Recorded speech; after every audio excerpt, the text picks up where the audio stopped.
নমস্কার, আমি আকাশ। আপনি এসেছেন টুডে স্পেশাল 24 ইউটিউব চ্যানেল। ইতিমধ্যেই বেরিয়ে আসলো আজকের বাছাই করা গুরুত্বপূর্ণ 10টি বড় খবর।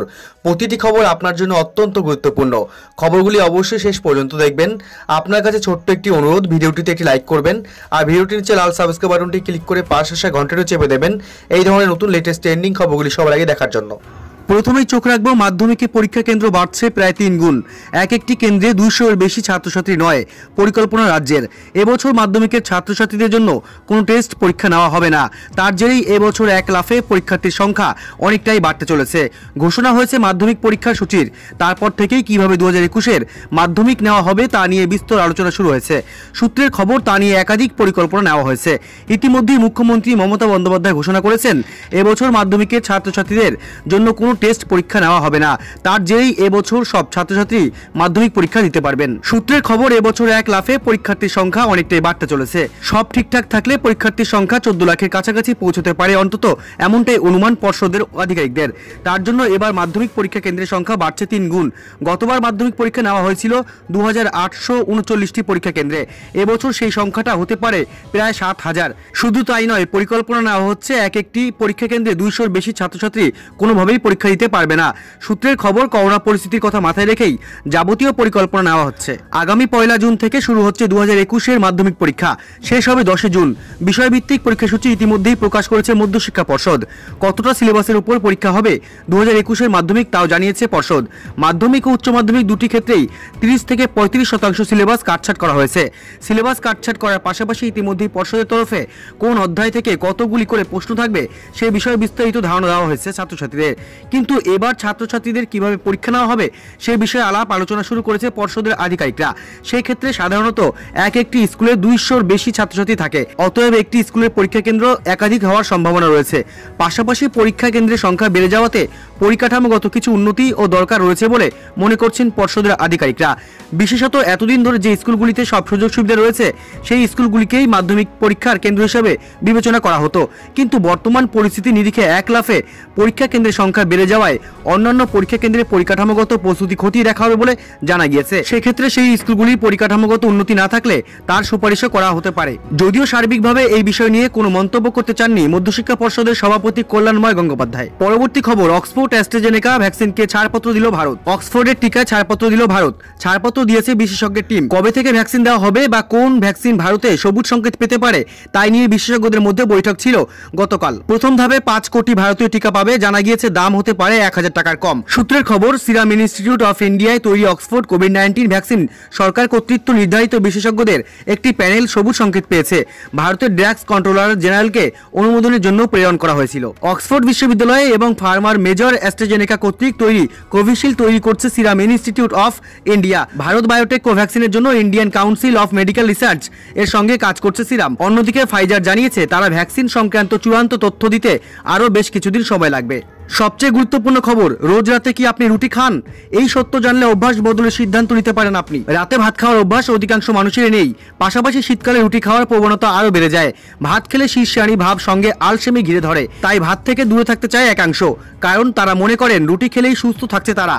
সকাল সকাল পেট পরিষ্কারও ভালো হয়ে থাকে, কিন্তু এই রুটি রাতের বেলা খেলে ভয়ঙ্কর বিপদ ঘনিয়ে আসার আশঙ্কাকেও এড়িয়ে যাওয়া যায় না। রুটি খেলে আমাদের শরীরে এমন কিছু সমস্যা হতে পারে যা আমাদের শরীরের অনেক ক্ষতি করতে পারে। গমের তৈরি খাবার আমাদের শরীরে কোলেস্টেরলের সমস্যা বৃদ্ধি করে। তাই হৃদরোগ বিশেষজ্ঞরা রাতে রুটি না খাওয়ার পরামর্শ দিচ্ছেন। শুধু তাই নয়, রোগা হতে রুটি খাওয়ার অভ্যাস করেন অনেকে। মনে রাখবেন, রুটি খেলে আমাদের ত্বক অনেকটা কুঁচকে যায়, এমনকি ত্বকে বলিরেখাও দেখা দিতে পারে। এছাড়াও গমের তৈরি খাবারও বেশি খেলে মাথার চুল ঝরে যেতে পারে। রোজ রাতে রুটি খেলে মানসিক অবসাদ ও ডিপ্রেশন বেড়ে যেতে পারে আপনার, এমনটাই উল্লেখ রয়েছে আমেরিকার জার্নাল অফ ক্লিনিক্যাল নিউট্রিশনে প্রকাশিত প্রতিবেদনে। রুটি হজম করার ক্ষমতা সকলের থাকে না। এতে রক্তে শর্করার মাত্রা আস্তে আস্তে বাড়তে থাকে। উচ্চ রক্তচাপের সমস্যাও দেখা দিতে পারে।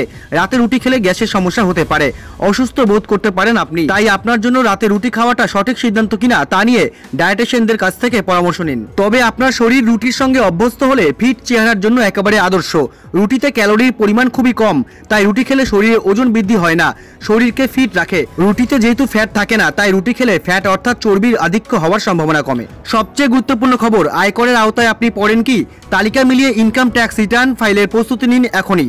কিন্তু এক্ষেত্রে একটা কথায় মাথায় না রাখলেই নয়, বছরে 2,50,000 টাকা বা তার বেশি উপার্জন যারা করছেন তারা তো আয়করের আওতায় পড়ছেনই। এমনিতে বলা হয়ে থাকে যে বছরে 2,50,000 টাকা বা তার বেশি উপার্জন হলেই ভারতীয় নাগরিকদের আয়কর দিতে হয়।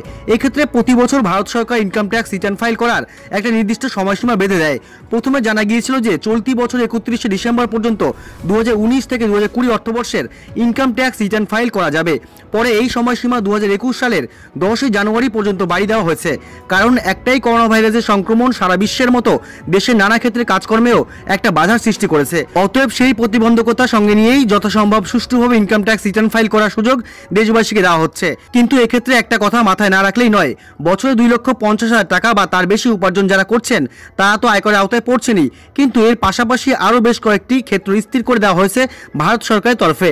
সেই ক্ষেত্রগুলি যাদের সঙ্গে মিলে যাবে তারাও পড়বেন আয়করের আওতায় এবং নিয়ম মেনে 10 জানুয়ারির মধ্যে তাদের ইনকাম ট্যাক্স রিটার্ন ফাইল করতে হবে। তবে আজই জেনে নেওয়া যাক কারা আয়করের আওতায় পড়ছেন। সেই মতো নতুন বছর ইনকাম ট্যাক্স রিটার্ন ফাইল করার প্রস্তুতি নেওয়াটাও খুব সহজ হয়ে যাবে। প্রথমত, 2019 থেকে 2020 অর্থবর্ষের মধ্যে কেউ যদি 2 লক্ষ টাকা বিদেশ যাত্রায় অন্য কোনো কারণে নিজের জন্য বা কারোর জন্য খরচ করে থাকেন তাহলে তিনি পড়বেন আয়করের আওতায়। দ্বিতীয়ত, যদি কোনো ব্যক্তি এক বা একাধিক অ্যাকাউন্টে 1 কোটি টাকা বা তার বেশি জমা করে থাকেন তাহলে তিনি পড়বেন আয়করের আওতায়। তৃতীয়ত, 2019 থেকে 2020 অর্থবর্ষে কেউ যদি 1 লক্ষ টাকা বা তার বেশি ইলেকট্রিক বিল দিয়ে থাকেন তাহলে তিনি পড়বেন আয়করের আওতায়। চতুর্থত, ভারতীয় কোনো নাগরিকের যদি বিদেশে কোনো সম্পত্তি থাকে তাহলে আয়করের আওতায় না পড়লেও তাকে ইনকাম ট্যাক্স রিটার্ন ফাইল করতে হবে। পঞ্চমত, কারো যদি কোনো বিদেশি ব্যাংক অ্যাকাউন্ট থাকে তাহলে তাকে ইনকাম ট্যাক্স রিটার্ন ফাইল করতে হবে, সেই অ্যাকাউন্টে যে পরিমাণ টাকাই থাকুক না কেন। হোয়াটসঅ্যাপের ব্যবহারে নতুন শর্তাবলী না মানলে ডিলিট করতে হবে অ্যাকাউন্ট। হোয়াটসঅ্যাপের তরফে এই বিবৃতিতে দাবি করা হয়েছে যে এগ্রি বাটনে ক্লিক করার অর্থ ব্যবহারকারীরা এই শর্তাবলী মেনে নিচ্ছেন। বিশ্বের যে প্রান্তেই থাকুক প্রিয়জন, নিমেষে তার কাছে পৌঁছানো সহজ করে দিয়েছে হোয়াটসঅ্যাপ মেসেজিং অ্যাপ। চ্যাট থেকে ভয়েস কল, গ্রুপ থেকে ভিডিও কল, সবই আজ হাতের মুঠোয় এই ফ্রি অ্যাপের মাধ্যমে। এবার এই মেসেজিং প্ল্যাটফর্মের পরিষেবার ক্ষেত্রে যোগ করা হচ্ছে কিছু নতুন শর্ত। হোয়াটসঅ্যাপ মেসেজিং অ্যাপের পরিষেবা সম্পর্কিত বদল অথবা ফিচারের যে কোনো আপডেট জানানো হয় ডব্লিউ বিটা ইনফো নামের একটি টুইটার অ্যাকাউন্টে। এই অ্যাকাউন্টের তথ্য অনুযায়ী নতুন শর্তাবলী কার্যকর হবে আগামী বছর অর্থাৎ 2021-এর 8ই ফেব্রুয়ারি থেকে। ডব্লিউ বিটা ইনফো পেজে তাদের টার্মস অ্যান্ড পলিসি আপডেটের স্ক্রিনশট দেওয়া হয়েছে। হোয়াটসঅ্যাপের তরফে দেওয়া তথ্য অনুযায়ী বিশ্বের সবথেকে জনপ্রিয় এই মেসেজিং অ্যাপ বদল আনছে ইউজার ডেটা প্রসেসিং এর ক্ষেত্রে। বিশেষত 2টি বিষয়ের উপর তারা নজর দিচ্ছে।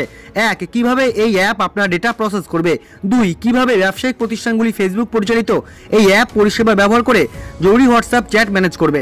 হোয়াটসঅ্যাপের তরফে এই বিবৃতিতে দাবি করা হয়েছে যে এগ্রি বাটনে ক্লিক করার অর্থ ব্যবহারকারীরা এই শর্তাবলী মেনে নিচ্ছেন। এক্ষেত্রে তারা হোয়াটসঅ্যাপের ব্যবহার চালু রাখতে পারবেন। অন্যদিকে এগ্রি না করলে হোয়াটসঅ্যাপ সেটিংয়ে গিয়ে তারা অ্যাকাউন্ট ডিলিট করতে পারেন। এই নিয়ম কি আদৌ লাগু হবে আগামী বছর ফেব্রুয়ারি মাস থেকে? এ প্রশ্নের উত্তরে বলা যেতে পারে হোয়াটসঅ্যাপ সাধারণত কোনো পরিকল্পনা নিয়ে মন্তব্য করে না।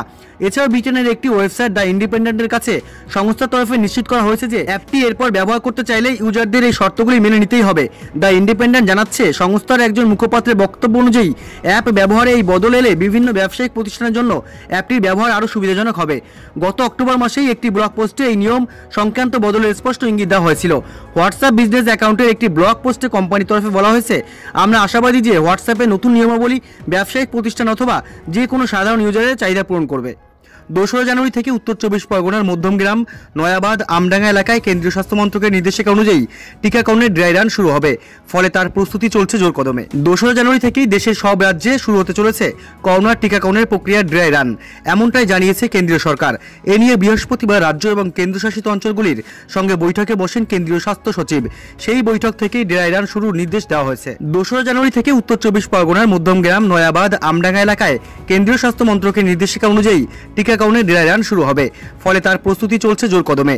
টিকা নেওয়া ছাড়া বাকি সবটাই নিয়ম মেনে করা হবে। সম্প্রতি দেশের 4 প্রান্তের 4 রাজ্যে পাঞ্জাব, অন্ধ্রপ্রদেশ, অসম এবং গুজরাতে 2 দিনের টিকাকরণের মহড়া শেষ হয়েছে। মঙ্গলবার কেন্দ্র জানিয়েছে 4টি রাজ্যে করোনা টিকাকরণের পরিকাঠামো স্বস্তিদায়ক। এরপরই দেশ জুড়ে ড্রাই রানের সিদ্ধান্ত নেয় কেন্দ্রীয় সরকার। স্বাস্থ্য দপ্তর সূত্রে জানা গিয়েছে আসল ভ্যাকসিন ছাড়া বাকি সমস্ত নিয়ম মেনেই করা হবে। বিশেষ প্রশিক্ষিত স্বাস্থ্যকর্মীরা এই ড্রাই রান পরিচালনা করবেন। প্রতিটি কেন্দ্রে 25 জন চিকিৎসক, নার্স, স্বাস্থ্যকর্মীরা এই ড্রাই রান পরিচালনা করবেন। ড্রাই রানের পরেই রিপোর্ট কেন্দ্রীয় কোউইন অ্যাপ্লিকেশনে তুলে দেওয়া হবে।